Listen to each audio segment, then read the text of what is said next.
Hey, everybody. Welcome to the Soul Goals Podcast. I'm Dawn, and I'm so glad you're joining me today. This podcast is dedicated to bringing people's stories to light and hearing their journeys of inspiration and self-growth. But it's also about connection and knowing that you are not alone. Each week, I get the chance to sit down and talk with an amazing soul, someone I've had the blessing of either meeting or following in my life. I am so grateful for my guests. Their openness and their vulnerability, it is unmatched as we share heartfelt conversations together about both their challenges and their triumphs. I hope that you can grab some inspiration and connection from my guests and their stories. I know I certainly have with each conversation. What an honor to sit with these brave souls. Everyone has a story, folks. And every story matters.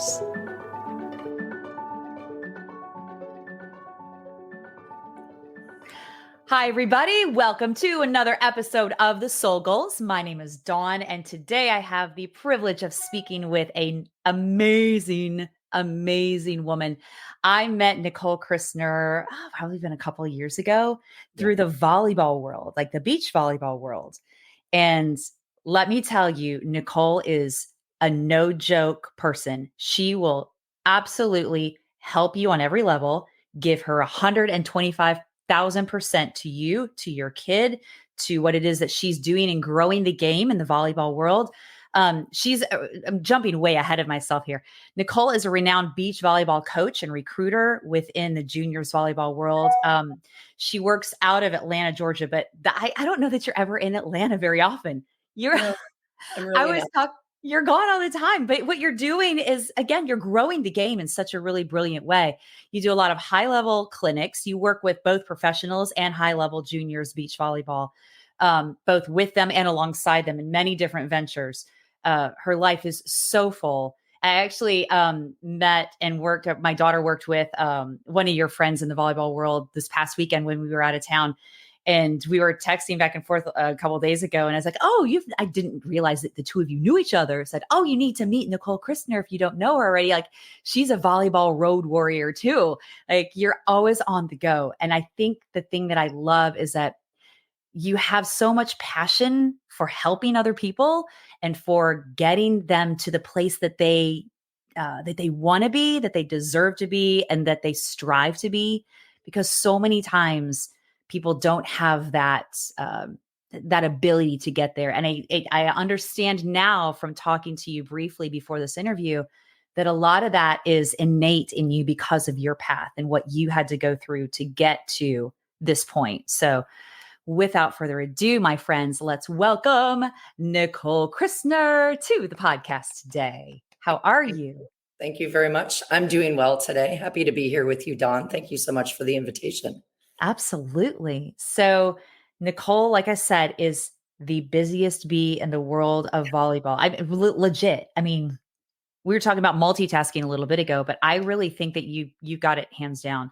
And you call yourself a volleyball nerd too. I love that because you're always watching film or a game or something of that nature, right? Yeah, my life is 100% like purely objectified by beach volleyball and by these athletes I'm trying to help, and just by growing the game in general. It's the fastest growing sport in the history of the NCAA, and me and hopefully thousands of other coaches around the country are working really hard to continue to grow, keep that growth going. Absolutely. And you're doing a great job. Since I've known you, your stuff has grown dramatically. The camps and the clinics and the offerings that you do, the fact that you're on the go every weekend in a new place, offering your expertise and what it is that you give to the community it's invaluable. So thank you for doing that from the bottom of my heart as a mom of an athlete that I know you've worked with, but also multiple other athletes that I have talked to with and their parents too. I mean, I think without some of your expertise and your leadership, I don't know that parents and the athletes themselves would know the path to go to get them to where they want to be, which is ultimately you help juniors get to the point of playing collegiate volleyball and getting placed in a program where they can be successful and happy with the school and with the program and with the coaching staff as a whole. So yeah, I mean, that's what I try to, that's the big payoff, working with these kids from whatever, 13, 14, 15 years until I get them into college, off to college, that is, and just making sure that they get to realize their dream, and their right. dream and their work ethic is huge, and they want to play at the highest level. And I just want to help everyone get to where they want to go. Yeah. And here's the thing though, this wasn't how it started for you. Like where you are now and this drive, I don't want to wager to bet that there's a drive inside of you, because from what I know from your past, if there wasn't, you wouldn't be here. Like, I think that's absolutely true. I mean, we are a pile of our life experiences, and you can do with your experiences, either you can make them into something positive, no matter how negative they are, or you can be a victim. And I wasn't the one to play the victim. yeah. So I would love for you to share with the folks a little bit about your upbringing, because as I dug a little bit deeper, um, I, man, you grew up in Detroit. So I'm from Ohio originally, and I used to go to Detroit. Detroit is no joke. Like, Detroit, yeah, not the best place on the planet, especially where I'm from. I mean, there's parts of Detroit, of course, in Michigan that are nice. The part I'm from is more like kind of the Pontiac area. I moved 18 times in 18 years of my life before I whoa, left Michigan. wow. So, yeah, where I'm from, not the best part. And Yeah. I actually, my my life is a little crazy. My childhood was nuts. It was the 70s. I was born in 1970 in Mhm. Pontiac, Michigan, but I was actually made in Thailand. So my mother was 6 months pregnant with me when they moved from Thailand. She actually worked for the Thai government as a translator. Apparently she spoke Thai better than any monk. That's what I've been told when I Oh, went back. wow. Oh, Yeah. wow. So she was my mother. My mother was a sociopath by Okay. diagnosis, Oh, but she wow. was incredibly smart, and Mhm. that's a thing, right? But some people Yeah. are so smart that they're a little crazy, right? Yeah. Well, the common sense element and other things that go along with it is not there's such an imbalance there. Yeah. Yeah, a great Understandably. imbalance. My mom apparently spoke 5 languages fluently, and she had 2 master's degrees. She was insanely smart, um, Hmm. insanely being part, kind of the objective part of that statement. But Yeah. bless her heart, like sociopaths by diagnosis, like she didn't know right from wrong. And Yeah. that's, as you get older, you're like, okay, I was angry when I was younger, but as you get older, you learn to accept, forgive, and let go. And, she couldn't help the decisions that she made. And there were a lot of bad decisions for being a mother. Uh, Mm-hmm. so anyway, so I was born in Detroit, and it's a long story, but long story short, she brought my Thai father. My father was 100% Thai. His Okay. name was Prateep Tassamalai. Oh, I can't even begin to pronounce that. It's funny. So he had to move. He wasn't expecting he had to move. My mom woke up one day and just said, "We're moving to Michigan." And my father Well, thought they were going to live in Thailand their whole marriage. that was my question. Why would you end up leaving Thailand? What was her motivation? Did she have one specifically, or was that part of who she was? It's part of who she is. It's the Mm, world according to Mary. That was my mother's name. okay. So she just decided one day that she was done in Thailand, and that's it. So I have a half sister, Lisa, that was 4 years older than me, Mhm. and she also had a Thai father. Just to kind of, again, these things are going to be a lot of information about my childhood. So hopefully Yeah. it's things that happen with Yes. people that are maybe a sociopath or mentally off or whatever, right? She couldn't Sure, help sure. it. Mhm. But she was so sick that she actually told my sister, who we found out later actually had a father and she was married to him. She told him that she told Lisa that she was gang raped in a bar in Thailand, and that's how she became pregnant with her. Oh, wow. Yeah, that's how off my mother was. She was just insanely smart, but a mess. Well, So so how does that, I mean, translating that craziness to raising a child? I mean, you're an adolescent, you're a baby, you're a toddler, you're an adolescent growing up in a very inconsistent message household. I mean, mhm, during those fundamental years, yes. was it just yourself and your parents together? My mother let my father, my Thai father, stay in the house for 2 years, and then she went and told the police that he was abusing us, and he couldn't speak English, and they kicked him out of the house and put a restraining order on him, and he didn't understand anything. This poor man, he spoke Oh, Thai. yeah. He worked on the GE line or Pontiac line, maybe, Mhm, with a bunch of Laotians and Thai people that he could actually speak to when he was at work. But outside of that, nothing. So he didn't know anything. He didn't understand it. Last time mhm, he saw me, my mother remarried to a man.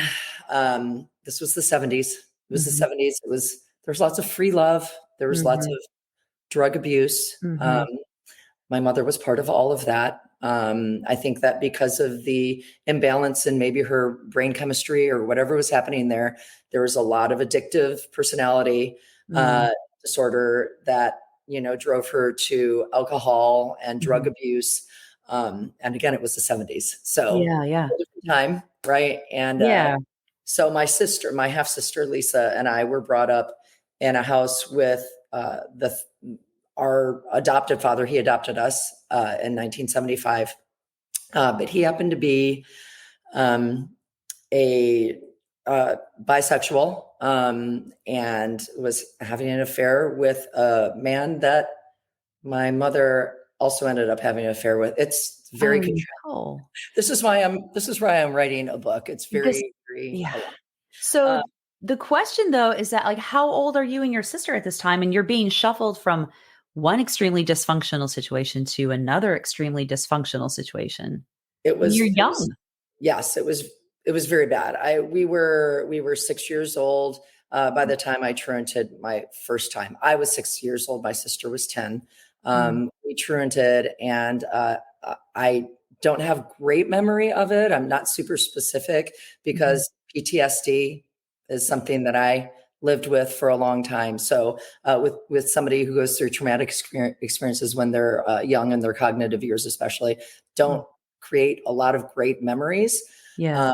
So I know we truanted and lived on the streets for a little while. At I do what remember age? I was 6. And she would have But been 10 or 11? yeah, yeah, she was 10. Oh, And gosh. so we did find somehow we found a couple that kind of helped us out there. Mhm, But then we were picked up by DFACS and taken back to the home. And then my grandmother called DFACS on them again in about 6 months later. And then Lisa and I ended up being made temporary wards of the state of Michigan, and mhm. we were put in juvie. So juvie is for kids in unfortunate situations, but also for bad kids, right? And Right. Pontiac, they had Children's Village, is what it was called, and they have J building for the kids that are acting out, and then Mhm, there's H building and G building and stuff like that for kids who are in unfortunate situations.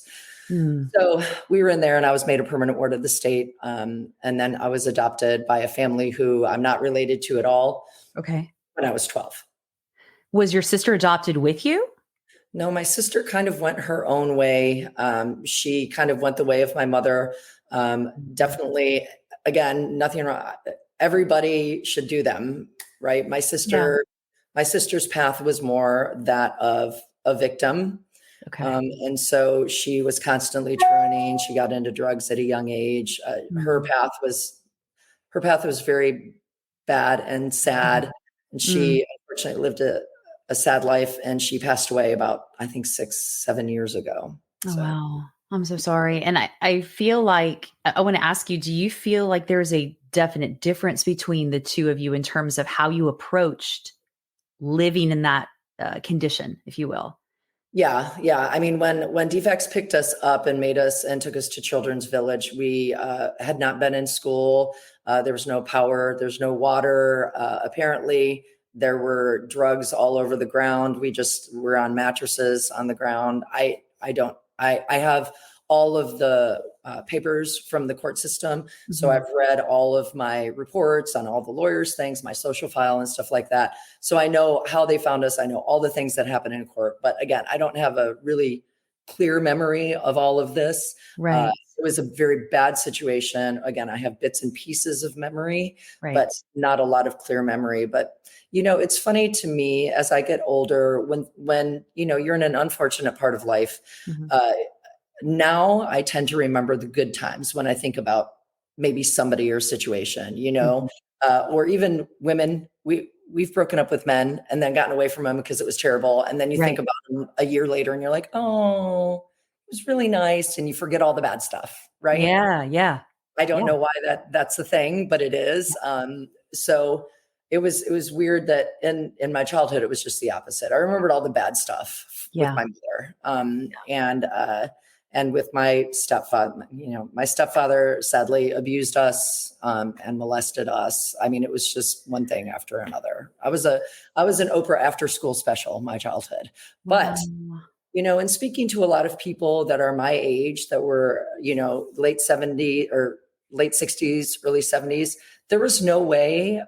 I mean, there was so much abuse happening back then. There was, and there was no way it'd be uncles or, I hear so many stories right now. And, it's not like that's the thing when you're young in conditions like that, you feel like you're the only one, because when you're young, you only have your perspective, right? You're too young to even look at other people's perspective, right? I mean, your daughter, she's a senior, right? Junior. Yeah. She's a junior. She really sees a lot of stuff from her perspective. And that's why I tell my athletes all the time, this is the time of life. You only think about things from your perspective. Right. As you get older, you start putting other people first. Right. And I think that, going through that when you're young is just feeling like, oh, it's just me. Why me? Why am I going through this? Right. And, the more people I talk to about things like this, the more I'm realizing it was a huge problem back then. It was an epidemic. Truly. And it wasn't spoken about. There's so many friends that I have in the same situation, personal experiences as well. It's a very, very pushed down. It just was not something that was applicable to speak about and to bring out. Right. Yeah. And nobody could prove it. And that was the other thing. There was never proof. It was an adult's word against a child's word. Yeah. Yeah. Do you think that's changed now? Do you think that's become a safer place for for a child to say, this is what's happening? I think it has. And I say that only because now, like for USA volleyball or to be a coach, you have to go through something called Safe Sport. And with going through Safe Sport, we have to go through all this training that really makes you listen and watch for those clues of maybe that something's off at a household.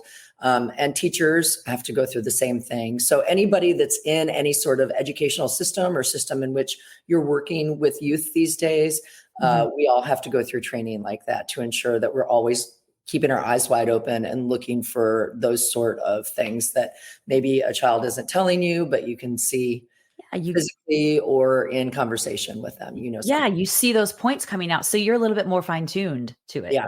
And likely is not too, since you had that experience, your antenna are up. Yes, for sure.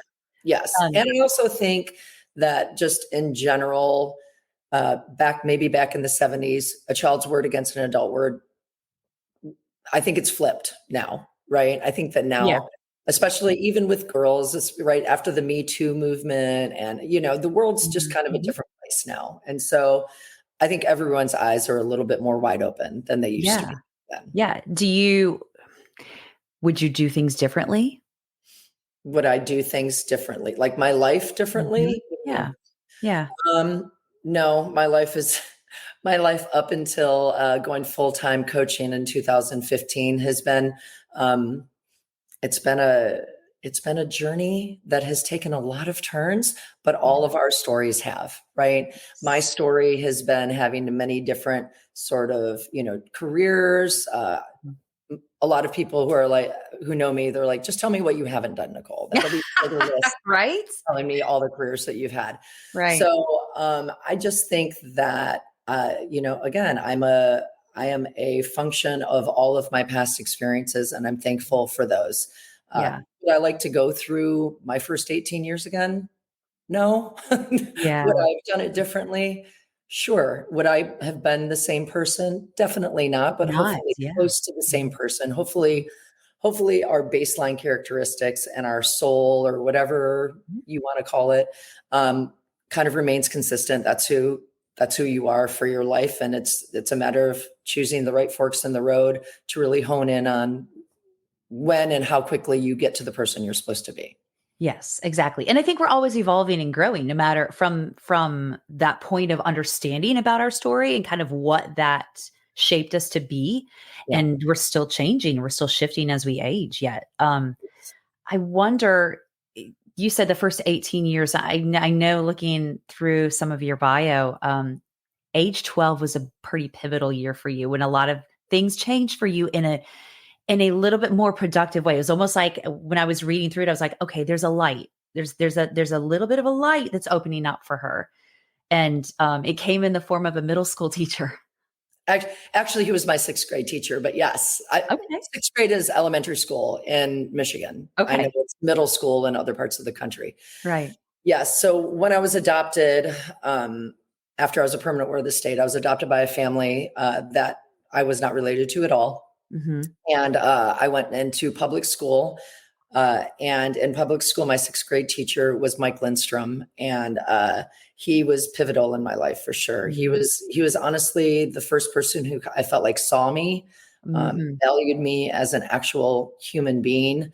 Up Yeah. until then, I'd kind of been used as a inappropriate for many inappropriate things. Yeah. And so I actually felt like he wanted me to achieve things and Mm. feel normal. I'd never felt normal before Yeah. in a home or in school or anywhere. So he was first of all an amazing teacher.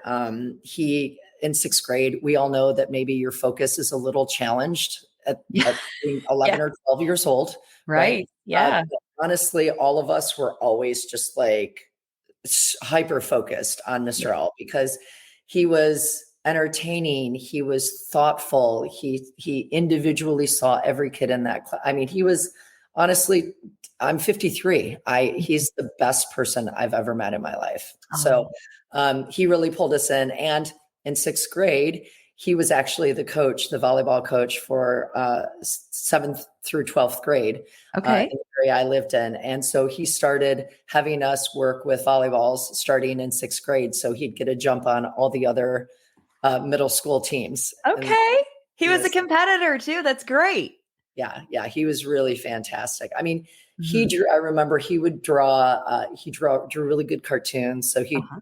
he'd draw your own little cartoon on your paper, for extra credit. We'd get up and sing. He'd have us sing songs, like REO Speedwagon or stuff like that was on the radio back then. Right. So Yeah.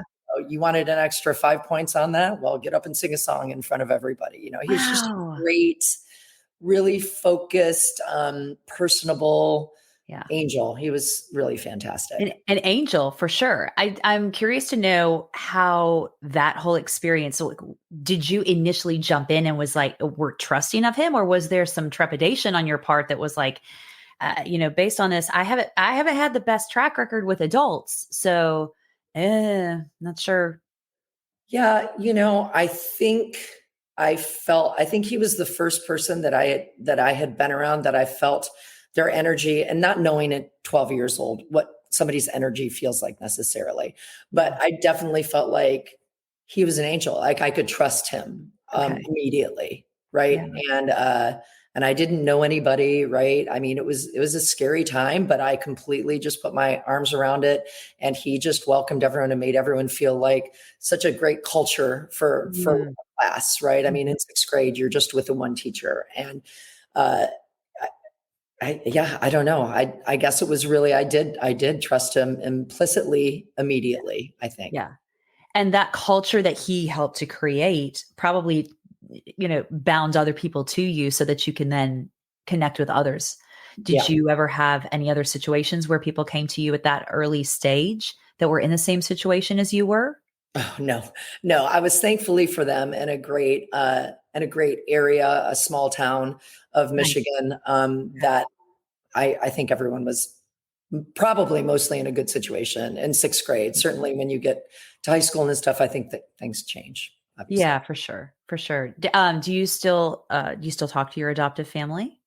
Uh, no, no, no. The father passed away. The mother was maybe a little bit looser of a cannon than my actual mother, which is Oh, pretty scary. no. So no, but I do speak to one of their daughters occasionally. We have a Mhm. good enough relationship. We don't. Mhm. I'm not really good. I'm not really good with family connections because I never had any family. Right. Right. So I talk to them when I can. I honestly, you and everyone else in the country probably sees me and talks to me more than my family does. Wow. How is that in terms of I understand like some people will say, well, I don't know what I'm missing. So I'm good with who I am and where I'm at. And I know that you're a very formidable person and you're very strong about what it is that your convictions and what your beliefs are. And I know that it's obviously based on where you came from and Mhm. what you had to endure to go through. But is there any time where you feel like I really wish I would have had that or it would have made it different for me in some capacity? Um, I think I think in looking through that lens, that perspective is, I don't think I would change that. I think that I was forced into growing up really, really fast, which in some occurrences is great and some it's not. For me, I look at it as good because I learned how to be a survivor really young Mm, and be yes. independent and make this way through my world my way. Yeah. Uh, and so now, I mean, that's why now I'm in 22 states right now doing camps, right? I'm Yeah. gone every weekend. I very much kind of live in my own world. My poor husband, I am actually married, but he doesn't get to see me a whole lot. So, but I'm strongly independent. Yeah. And as an adult, I haven't been taken advantage of Yeah. because I learned these lessons young, Yeah. right? And it's that radar, your antenna, for you to be able to Yes. kind of to sniff it out. Do you I know you talked about have the safe sport situation with being Mm. a coach. Um, have you run into any situations, and it's obviously confidential, but have you run into situations along your career thus far where you've had to step in and be an advocate for the athlete? Yeah. I'm more an advocate in ways. I mean, I haven't had any that are particularly awful, like any sort of thing kind of that I went through. I Okay. have had situations of girls of girls getting abused by kids that are their age. Got it. So Yeah. I've run into that, and I am every day of my life, and I expect for the rest of my life will always be supporting and staying with my kids as they're in college. Mhm. And in college, kind of life changes, and I am every day on the phone with 5 to 15 girls that need some just support, Yeah, just just some support in some words. way or another. Yeah, just some like you said, just some support. It's such a pivotal time. I mean, there's multiple pivotal times in our life, but when you leave what you've known for 18 years and Yeah. it's like, okay, you get to do it on your own now. You're like, Yep. whoa, so it can be a Yeah. little bit shell shock. Yes. So They either put their arms around it and, you'll see those girls that either they take off with it or yeah, they're like, they kind of, the first year they stay in this kind of stasis position where they're like, right. right. Um, what I have noticed in this last 10 years of coaching, I've been coaching about 30 years altogether, Mhm. is there seems to be a lot more um, personal mental stability issues now than there Mhm. used to be. Yeah. And I think, I know I'm getting old, but I really think it's because of technology and Yes. social media. There are great things about it, and there's a lot of really bad things. And I do not think it's helping our youth at all. I 110% agree with you. My husband and I were having that conversation maybe 3 or 4 nights ago about what the ramifications are for this group of people. And like within the last 10 to 15 years as a development of social media has come about and how it's grown and exploded with all the different platforms and the comparisons and the Advertising, yeah, yes. it's Yeah, and the advertising that's not the reality. filters, Yeah, and yeah. I all of it. just, it's really not helping kids at all. If there was a way that it could just be used for good, that'd be great. But this is the world, and we are humanity, and there's always Mhm, going to be the bad with the good. mhm. Yeah. I just, all the time, I say to people, if we could go back to the 70s, I think it'd be fantastic. And even though the 70s sucked for me, Yeah, I think it was pretty cool at the same time. Right. yeah, When I looked yeah, at it from a lens that wasn't mine, I was like, oh man, 70s. Pretty yeah. cool. No, I totally agree with you. I was born in that same era too, and it's such a different time that we're in now. I Yeah. you couldn't pay me to go back and do it, Yeah. like, in this time. In Oh, this time. no. No, No, wouldn't no, want to.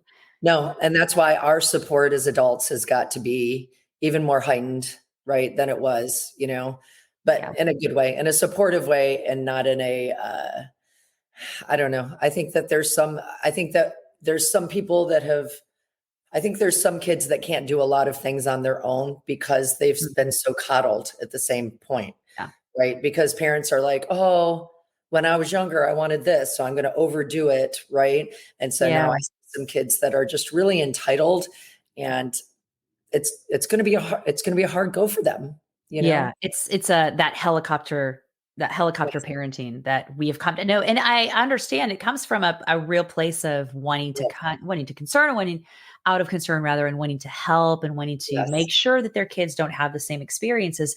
But unless they have the experiences, they right. don't know any different. Yeah. How can And you it grow? I sucks have to to watch them go say, through it. But yes. I have to oh, say probably 10 times a week, let your little birdie fly, let your little yeah, bird leave the nest, right? There's, some flight isn't going to be easy, but they have to learn how to fly, right? yes, And I think easier before they go off to college than when they go off to college than doing it, right? It's easier for yeah, the parent if you can start letting them learn some lessons on their own while still, of course, making sure they're going to be okay, mhm, right? I Is there a right way to parent? I don't know. yeah, I chose not to have any of my own kids, so mhm, I'm not one to say, right? But in dealing with literally 300 kids a year for yes, me, I I see such difference in some kids, right? The kids who I know who are super focused, right? They're hyper focused, they're independent, they have their own drive. You can mhm. see how much easier their paths are as I'm Mhm. watching them travel through high school, college, and on to their adult time. I've, Yeah. I've seen it for the last 30 years. And I just wish, I don't know. I'm certainly not an authority on how, I didn't clearly I wasn't raised in a correct situation. And I don't know I wouldn't know how to do it right, but I just know those the pendulums, the ends of the pendulum are pretty Yes, yeah. scary, you know? Yeah, I think you're getting probably a much bigger glimpse of the situation as a whole with the pendulum Yeah. and the swing of this person being like this person being like this, and where do you fall in between and how to develop that skill to not go all the way one way or all the way the other way. Yes. Yeah. You know, So, it's funny in volleyball, you do it. I teach pendulum learning with fundamentals, right? yes.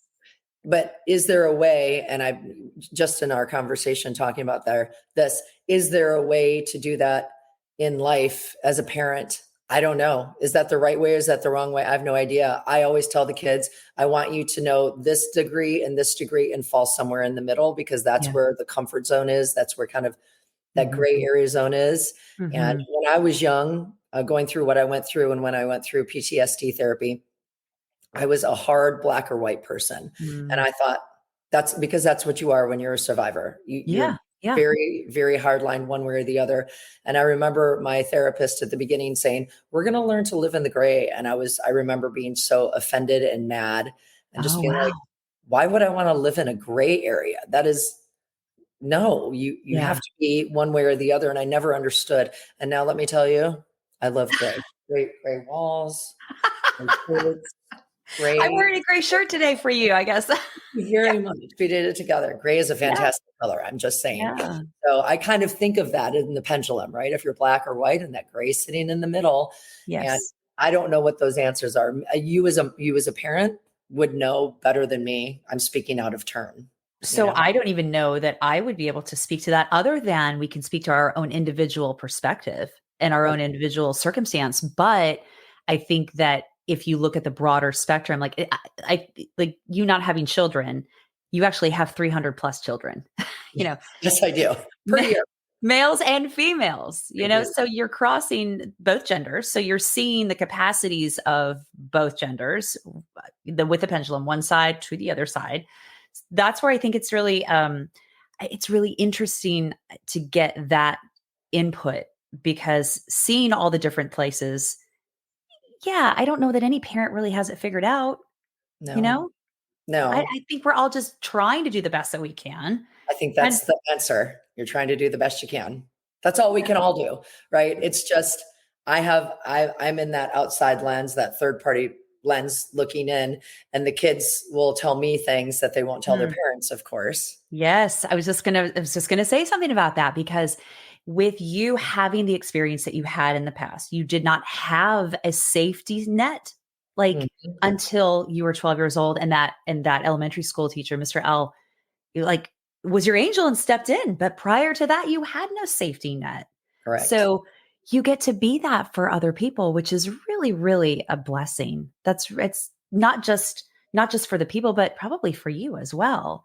And Oh, getting to be fed 100%. by that, you know? Yeah, I feel whole. Oh, yeah. And that is a big I never thought in my life, in my 20s, in my early 30s even, I never thought that I would feel like a whole Mm, person, that I had an identity and a reason on this earth. I really never felt that.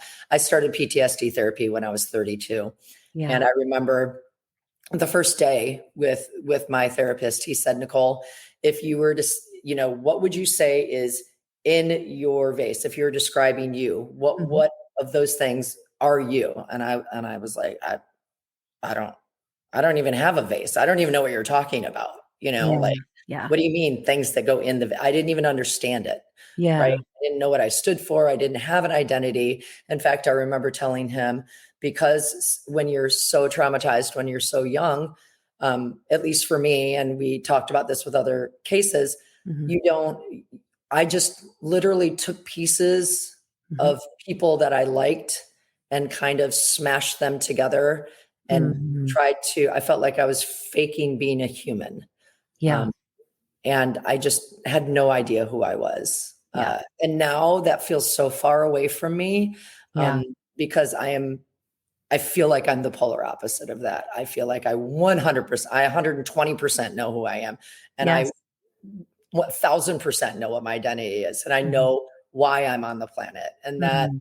that's wonderful, right? Mhm. But again, with people who've gone through things like that, or it doesn't even have to be like that. Trauma can come in any trauma to me and trauma to you are two different things, Absolutely. Yeah. Yeah. right? You could fall off a bike and that could And that's a traumatize you for trauma. life, Absolutely, yeah. I right? had a therapist at one point tell me the difference between capital T trauma and lowercase t trauma is it's very minute. It's the Yeah, perspective and it's the yeah, experience and how the person assimilated it and what they did with it. And also depending on your age too. Like it's a very young age that you went through a very unsafe time. So you went into protection mode for yourself and you put things in boxes. yep. So, how I'm interested to know when you started your therapy, the PTSD therapy, understanding and getting to that point where you could identify, I'm not outside of myself anymore. It's safe to be here inside of me, and it's safe to feel these things, and it's safe to know who I am, and I can be who I want to be. Mhm. How how challenging was that for you to get to that point? Or was it like a huge relief? Oh my God, I actually get to be a person now. It was very challenging to get there, but I love challenges, and being a survivor, that's just part of me, right? Mhm. I love being challenged all the time. Maybe that's why I'm a coach. I just didn't realize It that. very well could be. Who knows? Uh, So I remember going in, and he would challenge me all the time with the smallest things. The smallest things would set me off. One time I went into therapy, and he was sitting on the ground with some Lincoln Logs. Remember Lincoln Logs? yes. Yeah. And I walked in, and I was like, "What is this? Why are you on the floor? What's happening?" And he's like, Yeah. "Well, we're just going to sit on the floor today and use these Lincoln Logs, and you're going to just build me a house that reminds you of the house that you grew up in." And I was like, "Absolutely not!" Like, that shut me Wow. down. No way, I can't do that. I've never played with toys. I'm very uncomfortable. Yeah. I came in one time where he was sitting in my chair, and I was supposed to sit in his, and he was going to be me, and I was going to be him. And I was like, "No, that doesn't work for me." So Wow. I went through a couple of years where, metaphorically speaking, I was like, "Call 911. I Mhm. need to go to the hospital every time I'm walking out of therapy." Right. Yeah. So it was Mhm. hard, but I also embraced it. Like, I went in there just like, oh my gosh. And, you just feel like your brain is mush Mhm. until the next session, right? You're Mhm. just beat up, you completely taken apart and ripped down and tried to put Mhm. yourself back together before your next therapy session. Mhm. So it was very hard. And I didn't know how to be alone, and I couldn't stand silence. Okay. I couldn't sit in a room by myself silently, because then all these things would come back in my head that I'd Yes. be pushing down and compartmentalizing, like you Yeah. said. Yeah. So it was long. But when when for PTSD, when you're going through the part where you're just getting beaten up, beaten up, beaten up, beaten up, and you're really beating yourself up the whole time, Mhm. right? Mhm. As long as you put your arms around it, you're like, this journey is going to get me somewhere good. I feel like it was 100% worth it. The hardest thing I've ever done. Right. But coming out of it and feeling like I'm putting myself together and I'm starting to know who I am, was amazing. Yeah. I actually wish I could go through that again. I actually love therapy. I'd like to be in therapy for the rest of my life. In fact, Well, when I I got think out it's of therapy, it's a great thing, and I think that people underestimate it. Maybe now we're in a day and age where it's a little bit anyway, more, yeah, it's a little bit more conventional, and we understand that it's the meaning and the merit behind it, and then you can see the benefits through yes, your reactions and actions that you work through, and the stuff cleaning house, like you're cleaning yes, your house basically, for and you're sure. trying to let that stuff go. Were you working at the same time as you were going through all of this? Oh yeah. I was working 3 jobs because I worked so I wouldn't have to think. Okay. So I've always been really good at making money Mhm. and being a hard worker, Mhm. because I didn't want those things to catch up with me. So I Yeah. would always work 3 jobs at a time.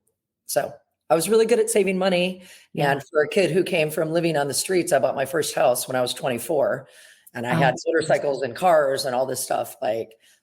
In that sense, I was very successful, and I was pushed into it because of that. So that part isn't bad. Right. yeah.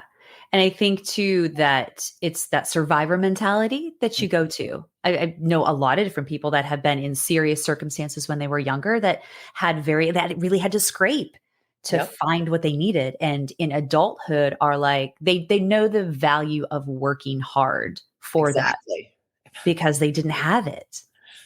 Yes. Didn't have I it. think everyone needs to know the importance of working hard by the Yeah. time they're 16. Really start working hard. Yeah. Know the Yeah. value of a dollar. Yeah. Understand taxes and stuff. Those things were not told to me. I had to figure all that stuff out all by myself. I Yeah. didn't know credit. I didn't know anything. Those life lessons we need to instill in them at an early age. Yeah, and I think we're getting away from that more so than going towards it, unfortunately. I totally, totally 110% agree with you on that. Yeah. While you were in the middle of all of that therapy, working 3 jobs, was volleyball and focusing on that part of your life, like, did you know that I don't want to work 3 jobs anymore? This is where I eventually want to be. This is my goal. Or were you just open-ended to whatever is supposed to be is going to be for me? Yeah, at that point when I was working all those jobs, I've always been in volleyball. Okay. Since I was 21, I'd been coaching in Mhm. one capacity or another, whether it was just volunteer coaching at YMCA or Mhm. whatever. So I always wanted to do that because Mr. L was always with me, always in my mind. And I know how much he saved me. And I always wanted to try to save people like he saved me, even if I could Mhm. just save one. So no, I didn't know ultimately that I was going to get here by any stretch of the imagination. During that time, I probably had 5 different careers. And I would just be like, I'm a person who, if the universe shows me something, I just go with it. Oh, Yes. you want me to be a chef? All right, I'll go be a chef. I'll be a restaurant consultant. Oh, I should be a personal trainer. Oh, I should be a radio DJ. Oh, I just, whatever. I Yeah. just go. And Yeah. so that's kind of what's led me down all these different paths. And ultimately, I know this is the one that I was supposed to be in, but certainly back then, no, I had no idea. I think, Yeah. again, I was just trying to help somebody in my spare time, Mhm. make sure I helped at least one kid. I always tried to, I used to get a hold of like outreach programs and stuff and just be like, Mhm. listen, I've got a great story. My life is a great story of how you come out and be successful after being in juvie. Can I just come in and talk to some of your kids? And Yeah. unless you're published, you're not allowed to do that, which is really sad Ah, to me. And I mean, I get it, yeah. but on the same note, it's like there's a lot of people like me probably that would be good for For people sure. like that. And they just wouldn't. Valuable. It could be even a mentor for those people as well. Yeah. Exactly, which is what I wanted. So I think I couldn't do that. So then I was like, well, I'm just going to coach as much as I Yeah. can. Yeah. Yeah. And why do you think volleyball stuck? If you talked about all the other careers and all the other interests that you had along the way, I mean, what was it about? Was it just that beginning and the fact that it was so fundamentally like the person that introduced you to it was so meaningful in your life and it was pure? I mean, that's kind of what it sounds like to me. Yeah, I think so. And it was my first love. It was my first passion. Mhm. I was 12 years old. I just tried to survive every day. I woke up every day just going, just get through this day, figure out how to get through this day, just Oh, survive it. Right. Whereas then I was like, oh, I can play volleyball and it's fun and I love it. And I'm addicted to it. It's mhm, everything. Right. And mhm. it was everything for me. Right. I probably had a 5-year stint in which it wasn't part of my life from since I was 12 and that's it. So yeah, Wow. it's always been there and it's always kind of been my thing, right? Yeah. It's my obsession, it's my passion and it's what makes me happy. Mhm. Um and a lot of things make me happy now, right? But Yeah, yeah. not as happy as coaching, thank God, since I Yeah. coach every day of the week. Okay. Yes. So you started in indoor because now you are a successful beach coach and consultant. So the question I have is starting indoor, what was your favorite position or what was your position that you played? Well, I'm left-handed, so I was an oppo. Yeah. Okay. Yeah, so I was obviously right side, but then when I went to college, they had me be outside, which is Mhm. weird for a left-handed person, but it worked for me. And Um, speaking of college, pause for just a second because I didn't know this until I went digging a little deeper. Miss Nicole went on a full ride scholarship to say it correctly, Winthrop College in South Carolina. yeah, I did. I had some offers up in the Northeast, and I was just like, I had to get out of Michigan again. Yeah. That family Yeah, yeah. the best Yeah. situation. So I was like, just get me as far away from Michigan as possible. And I used to go down to, it's a long contrived story, but I used to go down to Hilton Head Island when I was younger. Okay. And I loved it there. And I was just Mhm. like, I just want to try to get there. I really knew nothing about the world, but I sent in my videotapes that I made, my VHS highlight tapes. Those were of you playing Yes, the VHS tapes? back in Oh my gosh. 1987. And I ended up getting a full ride there. And that That's was, incredible. yeah. That's Yeah. incredible. And all because of this angel that helped that you trusted and that stepped in and was like, "Hey, the life is there's more light here. Yeah. Let's look for some more light here." Well, and he just treated me like I was any other kid. Like Yeah. I, that has never happened, So Yeah. he was just a good person. Like I know he passed away sadly. So I know he's up there sitting with St. Peter in the gates of heaven. He's the best. Yes, it absolutely sounds like he was. And it sounds like he wasn't just for you, it was for multiple people. And the Absolutely. fact that he allowed you to be a kid, you know what Yeah. I'm saying? Like Yeah. he really let you be you, and you hadn't up until 12 years old, you hadn't been able to. Do you just kind of going back to your biological father, Mhm. um, you said that you reconnected with him just a few Yeah. years ago, correct? Yeah, well, it was not just a few years ago. It was quite a few years ago. Okay. As I said a long time ago, my mother kicked him out. So the last time he saw me was when I was 2.5 years old. And Oh, he wow. decided to stay in the United States because he knew when I was 18, I was a legal adult. And so Mhm. he stayed here for me. Oh, So my birthday's in February. So December 18th in 1987, when I was 17 years old, almost 18, he came and found me at my adopted family's house. And I never expected to meet him. oh, It was beautiful crazy. surprise. It was a big surprise. And so he came and found me and then brought me down to Georgia, where I live now. Uh, Okay. that's where he lived. And there's a large Thai and Laotian and Buddhist community here. So he brought me down here to meet everyone. Uh-huh. And then I went off to college. I already knew I was going to South Carolina. So I was going to be way closer to him at that Yeah. point. And so after college, which that's another long story, I did not stay in college the entire time. Okay. I ended up moving in with him for a couple of weeks and then moved out on my own when I found a roommate and whatever. And I've just been here ever since. But Yeah. the crazy thing is when I met my father, who I never expected to meet, my father, who's from Thailand, Hmm. he said he was going to take me to Thailand to meet my family. And I was very excited. Yeah. Well, he ended up being diagnosed with primary liver cancer a couple of years after I think I was 22, maybe. And I was living here and working. And it was very advanced because my father was Thai and he didn't believe in Eastern medicine, Mm-hmm. Western medicine.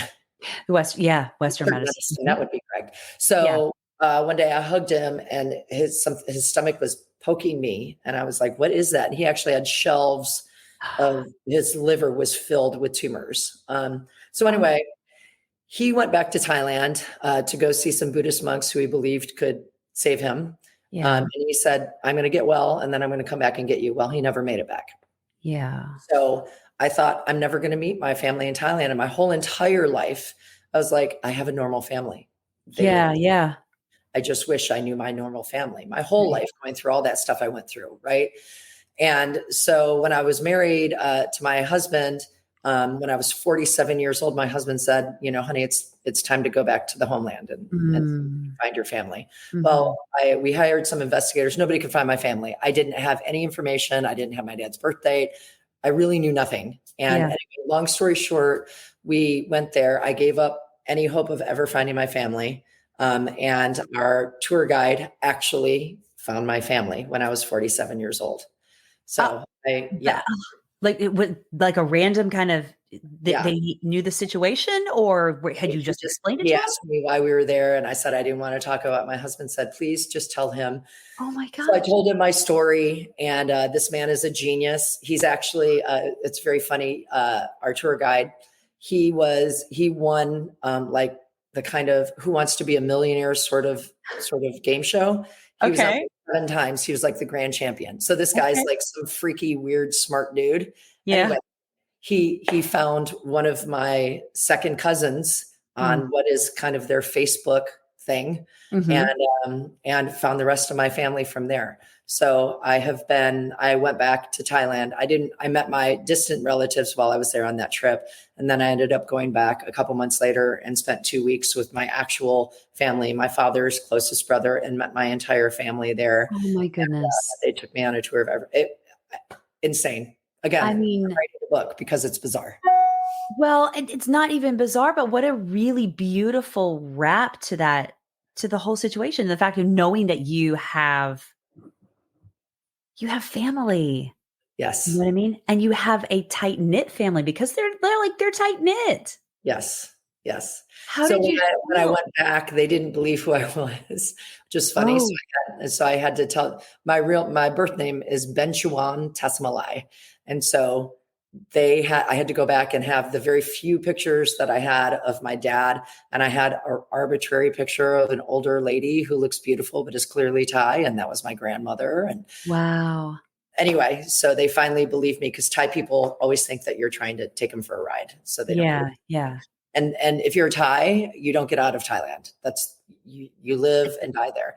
And so they Right. said, there's no way we have a relative in America. There's no way. So anyway, it was a great 2 weeks there. I learned how much I appreciate living in a first world country. I can tell you. Okay. Yes.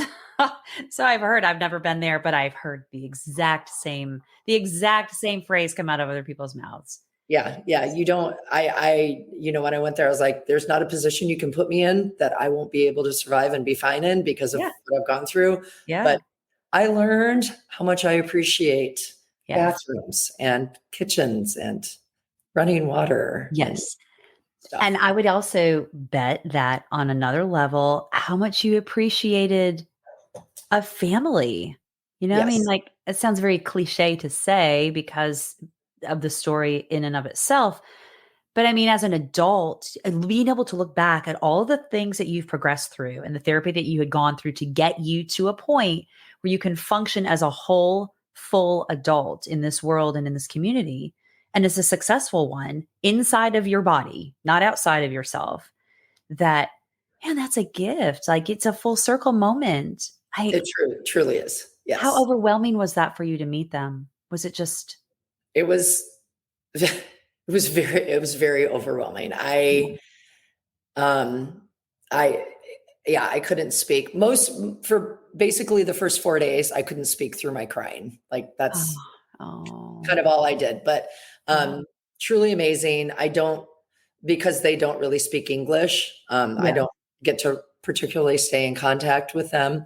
Mhm, But it was beyond meaningful. And I wish the world were smaller mhm. so I could be there. In fact, USA Volleyball is there right now. And I was praying one day, hopefully I'll be a coach that gets to go to Thailand and coach for Oh, USA we are Volleyball. putting that out there. I got chills. You're going one day. It's gonna happen. It's Please. it's yes, we're manifesting it for you right now. That would be, oh my God.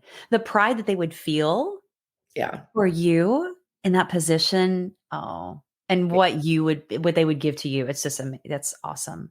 Yeah. So that support that you, as that biological real family, and vice versa, what you give one another, um, you bring that to your work now. And the grow the game is such a big part of why you said earlier, this the largest expanding sport in NCAA at this point. The beach volleyball community is. When did you decide that you were going to not focus on indoor volleyball anymore and you're going to go that direction? Because it wasn't recent. You've been in this for a long time. Yeah, I've been in it for a long time. Mhm. When I was just an adult playing, I used to have an indoor women's travel team, and we go to nationals every year and stuff like that. But you can only play indoor court for so long Mhm. because, joints, knees, Yeah. you get old. Yeah. So when I was 38, I quit traveling with my indoor national team. And when I picked up beach heavily when I was 30 years old. Mhm. And so beach was kind of the prominent part of my life. But I just was still playing indoor during the winter months and stuff like that. Okay. So I was fully committed to beach when I was 38, God, that was a long time ago, sadly. Um, so I started coaching beach when I was probably in 2008, I would Mhm. say. Okay. Um, and in one way or another, right? Maybe not, I wasn't fully because I was still a private chef during that time. So Mhm. it wasn't until 2015 that I was like, thank God for my husband. My husband said, "You go chase your dream. I'm going to be a corporate guy. So at least one of us can chase their dream." So Oh, he said, just go coach full time and, do what you love. yeah. Uh, God bless you, Dean Christner. Um, Yes. so since then, I've been able to just be doing what I love full time. Mhm. And as you said, it's just exploded. Mhm. Much the way a lot of my life has, though. Like I said, when the universe tells me to do something, I do it. So when the You're universe, in. be a chef, I was a Mhm. chef that blew up. I was a restaurant consultant, all this stuff. But so then during the coaching time, all of that has blown up. This year's been an incredibly big year, Mhm. kind of the epitaph of my career. Hopefully it keeps getting better. I'm going to Australia to coach in January. So I guess it's going to get So better. amazing. But yeah, it created itself. I just follow. I don't create my own path. I just let the universe tell me where to go, and I just skip right along and just Yeah. try to do good things as I do it. I've learned in my life that karma is a real thing. And Yes. I think once you understand and truly know how real karma is, if you do something wrong, that karma is going to hit you in the butt immediately. Like Yes. It the will come second back. day. Mhm. So now Mhm. it's like, I want to be a good person at my core just because I want to Mhm. be a good person. But the Yeah. reality is, I am so afraid of karma because it has knocked me on my butt. It's put me in the hospital. Like I am good. I'm Oh, only do good every day of my life yeah. until I am gone. That Yeah. because karma, she's It's scary. it's a Scary. big deal. And just doing the right thing, Yes, just doing the right thing is not it's not always the popular thing. correct. No, the right thing is not always the right thing is a lot of times the road less traveled. Amen. Yeah. Yep. And that Very can be super challenging to take that right-hand turn instead of the left-hand fork where the rest of the traffic's going. So, exactly. yeah, Yep. yeah. And I know that you bring that to your athletes too. So you're not only just fundamentally teaching them the game, but you're also teaching them a lot of the mentality behind the game as well, which but you talk about the things that are exploding for you that you put when you're like a door opens and I'm going to go that direction with the restaurant consulting, with being a chef, all the other careers that you've had along the way. I think too, though, Nicole, like there's a big part of you that when that passion kicks in, it's like, I'm in it. How do Yeah. you help your athletes understand that passion for themselves? Because I think at the point when they're with you, if they're at that point where they're working with you or working alongside you in some capacity, they're at a point where it's like, I'm driven. I want to succeed. How do you help them without telling them this is what you need to do? Because they have to have their own path, but like guiding them, what's that look like for you? For me, I think that at my camps, what I do with a good amount of them is something I call pod talks, Mhm. in which I make me sit down or another coach I'm working with sit down, and you have a maximum of 6 athletes in your pod during lunch, and we just get real. We get real in that hour or hour and a half, and I'll start off asking a question. I'll start off kind of putting it out there, putting something out there about me that is Mhm. maybe true and ugly, or whatever it needs to be to feel like it's a safe place for everyone to be able to talk and kind of air whatever they need to. Mhm. um, and I'll go around and kind of ask them questions to get them out of their perspective, because Mhm. that's what I try to teach the kids, is to put somebody else's perspective first. So I started off by saying something that's truly will make me cry. I'm always crying in these pod Yeah. talks. And then I will ask them kind of a somewhat easy question that everyone has to answer. And Mhm. then I hit them with what is the one thing you don't want anyone to know about you right now that you're thinking Yeah. or feeling? Wow. And Yeah. with your daughter, she's been in one of them with me. Mhm. And we had with that group that we had with her, we had some girls really, really lay down some truths that otherwise would never come out. I think truths, these girls will say truths that they don't even say to themselves in these Yes. pod talks. And so once I get to that point, then I feel like I know them better, right? Right. Every athlete is a human, and every human needs to be spoken to and treated differently in the way that's going to make them move towards that next level. Right. And so for me, I always try to figure out, what is it that you need from me? How do you need me to talk to you? How Mhm. do you want me to inspire you? Right? How far can I drive and expect greatness out of you. Mhm. Where is it that I lose you because I've pushed you too hard? Then I have Mhm. to have a talk that reels you back in, right? Yes. Understanding those parameters is really, really important. There's Dean Christner. Hi. Hi, Dean. Understanding those parameters is really important. Okay, thank you. Oh, look at It's, him. it is, it's really is really important Mhm. for each individual kid, and especially these kids that are very focused on grabbing their dream. Yeah.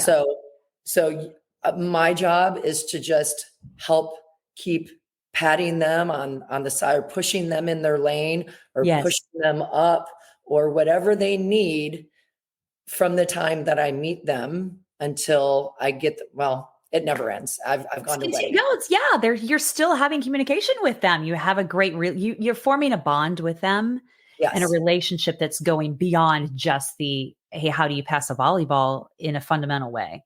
Yeah, yes, that's correct.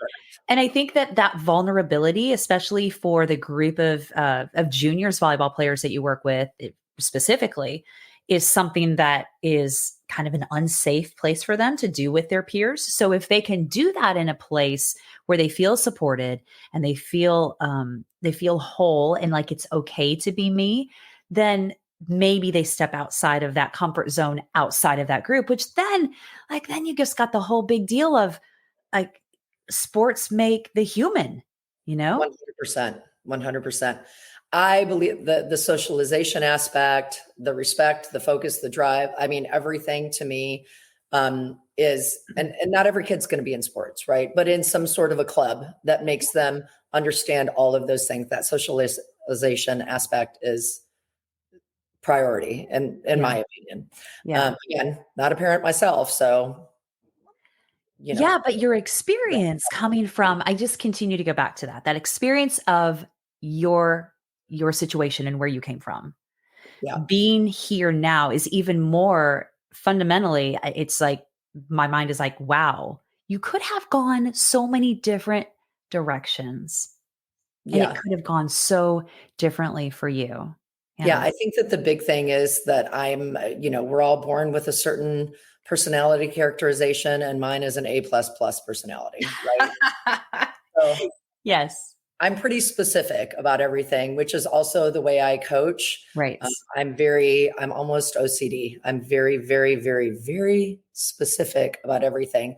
And Yeah. so um, that mixed with seeing people in my life, like my mother, Mhm. who just kind of disgusted me. She disgusted me, to be Mhm. honest, right? And Mhm. and everything she did, I saw and I said, I'll never ever want to be that. I will never be Yes. a drug addict. I'll never do these things, right? Yeah. Which is a big reason why I chose not to have children, right? Yeah. Because I was like, I don't even know. I don't know if I could do it right, so I'm just not going to do Right. it, right? But I know that having those seeing those signs, I was smart enough to see those signs and be like, that I never want to be, that I never Yeah. want to be, Yeah. that I want to be, right? Mhm. Are very important parts of dynamically growing up and staying in your lane and figuring out who you are, Yeah. right? So Yeah, because absolutely. I'm so specific and because I was so disgusted by some things that I saw, that's what pushed me to where I am now, which is Yeah. the opposite of what my sister did, Yeah. right? My sister was a type B personality, bless her Mhm. heart. Like that's how she was born, right? Yeah. And she made the decisions that she made. A lot of them were based on, sadly, she was the victim of terrible situations, Mhm. right? But it's Mhm. but it's again the cliche of, it's not a cliche.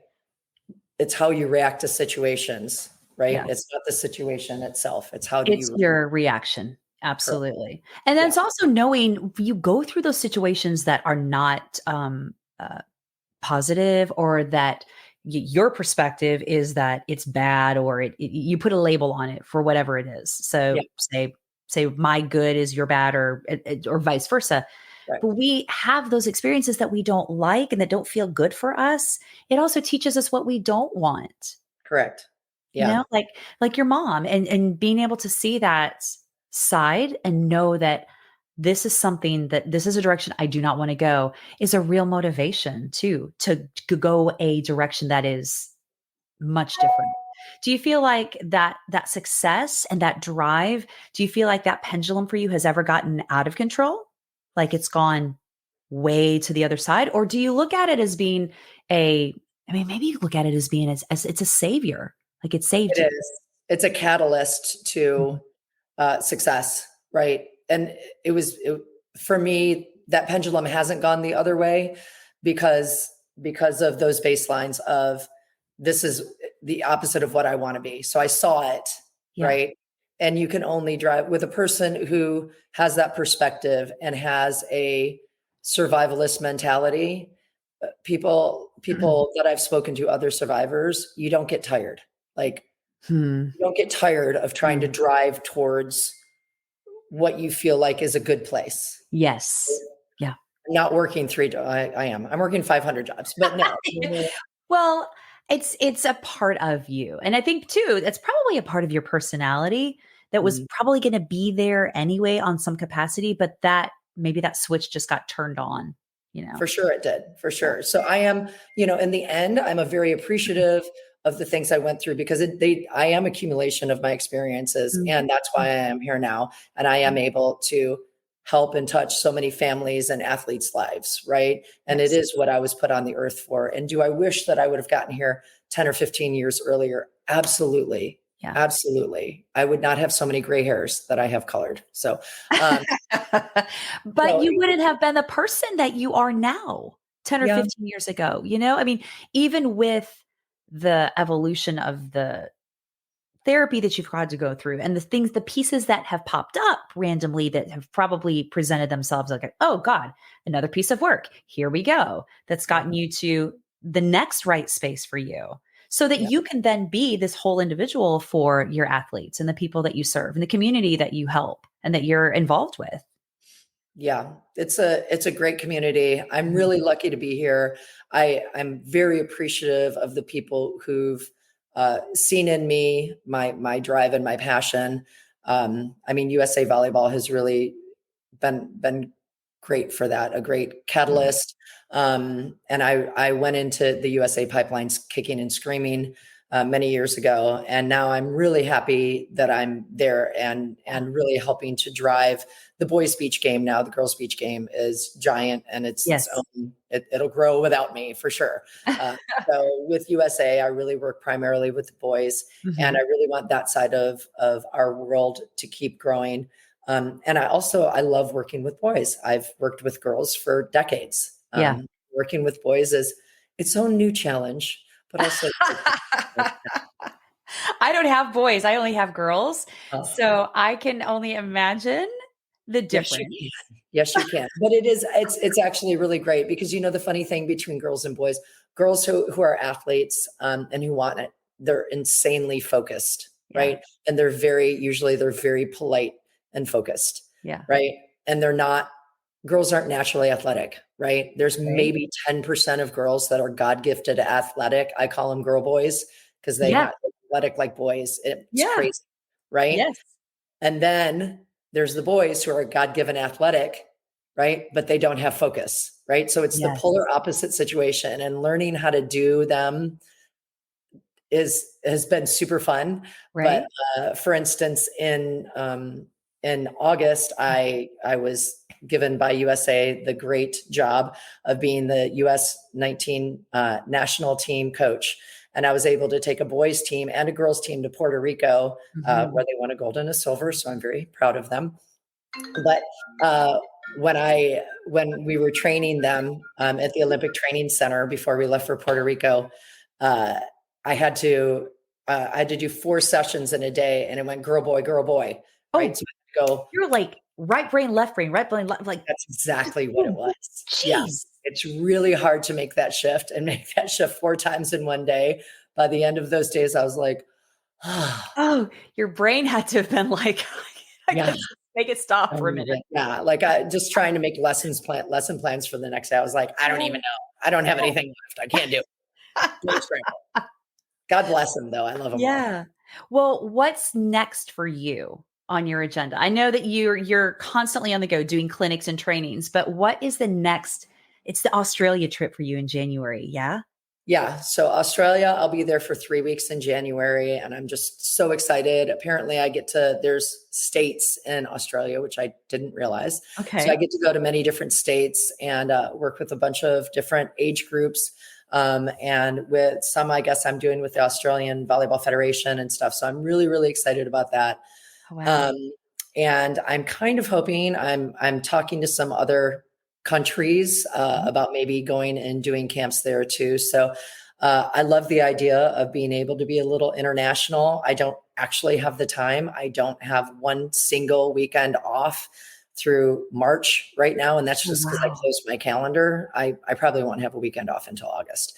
No, So you probably not. Probably not. probably And I not. think that drive, again, I'm just going to go back to it, the drive that you have, right? And the passion that you have and the things that you are achieving is because you're putting it out there and you're Yeah, doing it and you're living it, you know?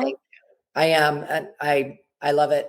I love being able to be. I love it. You know what I really love? I love that kids are good with my coaching because my coaching is very strange compared to other Mhm. people's coaching because I'm so specific. Yeah.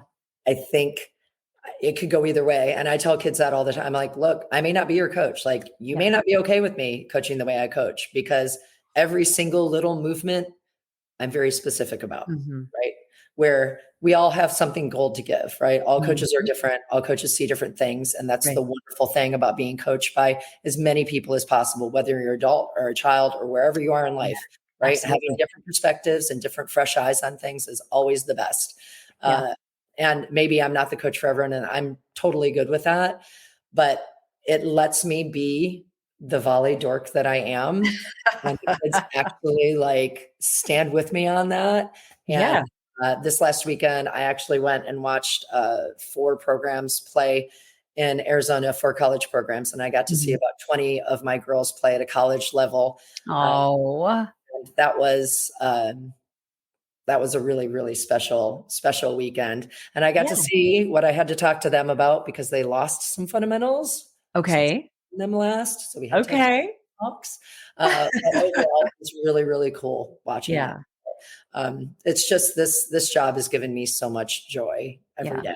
It's And great. I think to speak to what you said, you can learn something from every if you're not someone's cup of tea, there's really something in there in the tea that you're delivering that's fundamentally a strong point that an athlete can pull from. Yeah. Sure, It's a sure. choice too. You can pick out those things that work and the things that you need. You can Yep. always find that from Yep. someone. That's what Yeah. I tell them all the time. Grab that gold, put it in your Mhm. pocket, and you Yeah. take that with you. You know, if there was only one thing out of 5 hours of training that hit home with you, that one thing is a lot.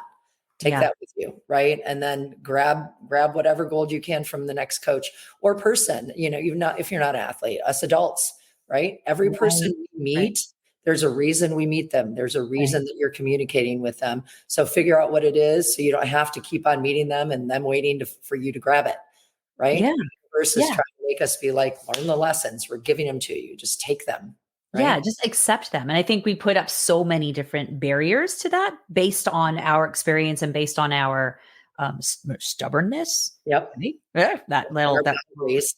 yeah, yeah, Yeah. for sure. When Yeah. how fulfilling that you got to see all those girls That was and amazing. see them competing at the place that they are now. Like, Yeah. and with the athletes that you work with now, that the like, say the current recruiting class that you're helping, right? That are you're trying to get to the next level would be the 2026s at this point Correct. to get them recruited for their collegiate years. What would be one piece of advice that you would tell them based on all of your or them or parents in general, based on all of your experience thus far as a college recruiting helper as well as the coach? I would say to parents, supporting your kid and trying to get them as much private training from Mhm. any coach as possible is huge. If you just get coached by just going club practices and hoping that that's going to get you to the next level, it's probably not, to be honest. Mhm. Yeah. Um, you really, really need that technique driven personal attention. Uh, that's a big thing. Yeah. And then I would also say that going to college camps, no matter what sport you play, going and actually going to a camp that college that you're hoping to go to is holding is Mhm. huge. Coaches need to see your kid playing Mhm. whatever sport they play on their turf and see how Yes. coachable they are on their turf. So that's huge. And then the last is be the squeaky wheel. If you're trying Mm. to get recruited, you cannot email enough. I love that. It Yeah. doesn't matter. These coaches get thousands and thousands of emails per week, depending on what school they're at. And Mhm. maybe they won't see your first 5 or 25 emails. Right. Keep on. You're not going to bother them. It's up to them. They can open it or not. Right. Right. So don't worry about bothering somebody. You Mhm. have to bother. Perseverance is something that coaches love, right? They're like, Yes. this kid, she just won't go away. She wants it. She's Yeah. going to get in there and she's going to be great for my culture Yeah. because she's a go-getter and we need Right. those go-getters. And eventually that's exactly what they're going to do. They're going to look at all of if they don't open the fifth one, like you said, maybe they'll open the 25th one. Exactly. And they see that coming in and they're like, okay, there's something, there's something to this. Maybe I need to explore this a little bit deeper. I love that. Be the squeaky wheel for Yeah. sure. And Yeah. in anything that you do. Everything that you do. Absolutely. That's how probably I've gotten to where I've gotten and probably how you've gotten to where you've gotten. We Yeah. learn these things as adults. You know, if I could go back and wave a magic wand and be like, oh, Nicole, do this when you're 30, that would have been great. You know, Yeah. I'm here now. It's okay. I'm Yeah. happy. But man, I wish I could have been doing this 10, 15 years younger. I know, but no regrets because look at what you've developed along the way and look at the toolbox that you have. Yeah, Yeah. I do have a really big toolbox, Mhm. and the world and the universe and all of my experiences have given me that toolbox because Yes. I have to tell you, at 32, I didn't think I had a tool in the shed. Oh, bless. Yeah. Mm. Well, I'm so it's going to make me tear up. Oh, I am so touched for you sharing so vulnerably about your stuff and about your early experiences because it's hard to do that for a lot of people, but if anyone can hear the fact that this is fundamentally where you started, you had nothing. You had nothing, but it was a choice and you kept at it. You kept at it. That's that perseverance. Like that's what makes the difference in life. And that's what makes the difference in getting that job yeah. or getting that house or making that move or getting recruited. You know, Yes. that's what makes that big difference. So Yeah. bravo to you. It's what you're doing for kids is great. Guys and girls. Thank Absolutely. you. Yeah. I would say, I say to all of my hopeful recruits, let your freak flag fly. And I think Love it. that is big for everyone in the world. Mhm. Girl, let your freak flag fly. Yeah. Listen, you do you. I'm going to do me. As long as Yeah. we're happy and we are who we're supposed to be authentically, you're going to have your people and you're going to have your haters. And that's fine. Yeah. Be with your people. Yeah. Haters are going to hate because they love and they deal with drama, right? Right. I am fueled by happiness and progression and Mhm. future, Yeah. right? Where I used to be fueled by drama, right? Once you realize you don't need that anymore, you can let go, let your Mhm. freak flag fly. You're gonna be the happiest person you can be. My flag has been flying for 20 years now, and It's I am very amazing. happy. It's a relief. You get to be who you wanna be. Yes. And the Yes. hope is that people earlier than us our age will get there sooner so you Right. can live that more fulfilling life. Yeah. Absolutely. Yeah. Absolutely. Well, I don't want to let you go before I ask you some fun rapid fire questions because I feel like we've learned like a ton about you, but I want to be a little bit more lighthearted and get to know a little bit more about the other side of the personality of Nicole Christner, if you will. Okay. Right. So rapid fire questions, about 4 or 5 of them. Are you ready? I hope my brain's ready for this. All right, here we You're go. good. There's no wrong answers to any of these. It's all Okay. good. All right. Number one, besides volleyball, this might be a tough one for you, by the way. Besides volleyball, what is your go-to pastime? Oh, that is a rough one for me. I don't do anything but volleyball. I would say food, cooking it Oh, or eating wow. it. Love it. Okay. Yeah, you're still doing that though too. You have in the past, like you've done like little. I know. Uh, not Georgia State. clinic. but yes. Yeah, I do. I teach classes. I teach nutritional athletic cooking for athletes in college. Oh my So I gosh. teach Georgia State. I've always taught them. Brooke at FSU and stuff. People have asked me to do it. I just don't have time in my schedule, but I love Oh teaching gosh. classes. In fact, I am Mm. teaching one of those classes at ECC camp. Oh, wait. Is she coming to that? No. Sorry, you're going to miss out on that one. No. Okay, well, put more on the calendar. Put Okay. more on the calendar because I would love to love for my daughter to be a part of that. I would love and secretly I want to be a fly on the wall in the background watching too. Perfect. Yes. Okay, number 2. What is your favorite type of music?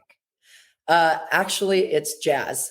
Jazz, like the kind that makes your brain go, because there's no actual track to it. I Okay. love that kind of jazz. I just love the idea. It makes me feel like when I hear that kind of jazz, I can close my eyes and feel like I'm sitting in the 1920s jazz club with a Ah, nice glass of wine in my hand and just relaxing. so like, do you feel like you were born in the wrong era? I Is that do. like, yeah, I think that was my era. I think that was where I was 20s for before. you? Mhm. Yeah, that's like the roaring 20s. There you Yeah. go. Yeah. Yeah. I don't know why it really resonates with me. Yeah. All right. So number 3, going back to that cooking thing, what dish do you prepare the best? Oh boy. Honestly, Buddha bowls is what they're called now, which is very funny. 10 plus years ago, when I was a restaurant consultant, I put a Buddha bowl on my menu before anybody knew what a Buddha bowl was. It was actually Okay. called a Buddha bowl. And Okay. I had it on there and it was amazing. But so what they call bowls now, everyone eats bowls, right? So Yeah. that's I make different kind of bowls to prep for my husband and I at the beginning of every week. And that's also what I teach for food prep for when I teach college students how to cook. It's such an easy thing that we just don't think about.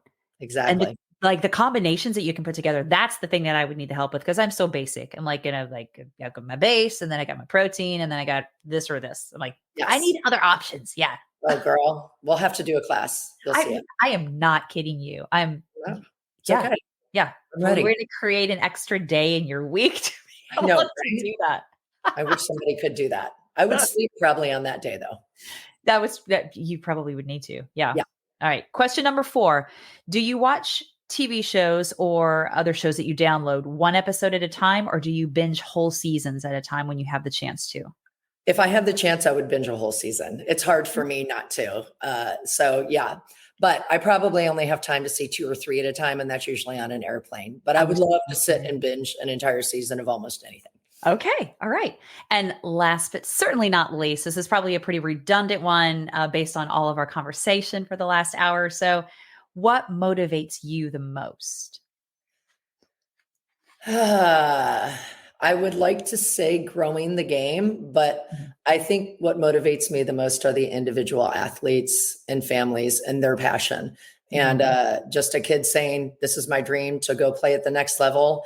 And Mhm. that's all I need to know, right? I have about 300 of those a year. And then that fuels me to get through the year and get them where they want to go. Yeah. That's beautiful. I have loved this time getting to know you better. I've known you for a while, but like, thank you so much for being so open and so transparent with your story and Absolutely. giving people a glimpse into who you are on a deeper level. And also offering that information for people that may not know who the heck you are in the first place, but connect with you and your story of tenacity, of reaching out and of making choices when you have hard crap it's going on in your life, you Thank know? you. I've just had a great time. Also getting to have this time with you, Dawn, which I never get to Yay. have. So it's been fantastic.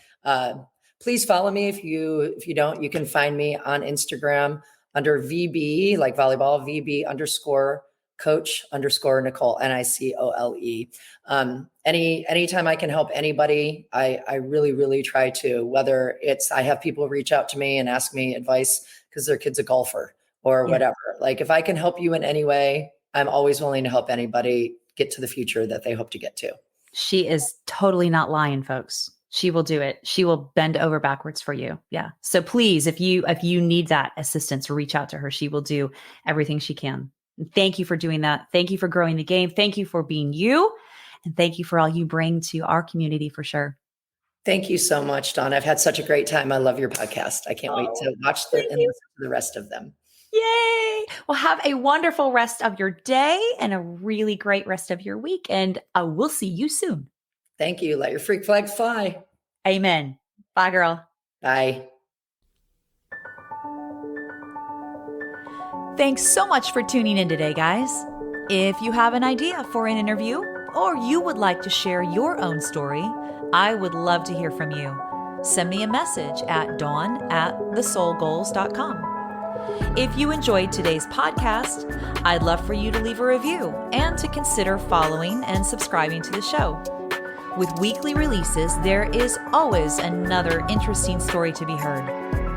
I do hope that today's guests and their words have helped to bring some extra light to your day and encouraged you to find a deeper space of your very own soul goals.